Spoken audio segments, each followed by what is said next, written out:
محمد نبينا بنور هدينا،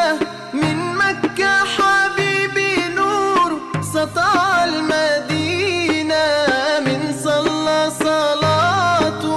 واتحلى بصفاته، يا بخت اللي في ظله ماشي يشفع له في ما फूलों की महकार में वो, जंगल में कोहसार में वो,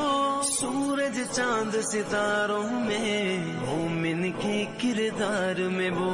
हूर मलकियां जिन्न बशर सब पर है।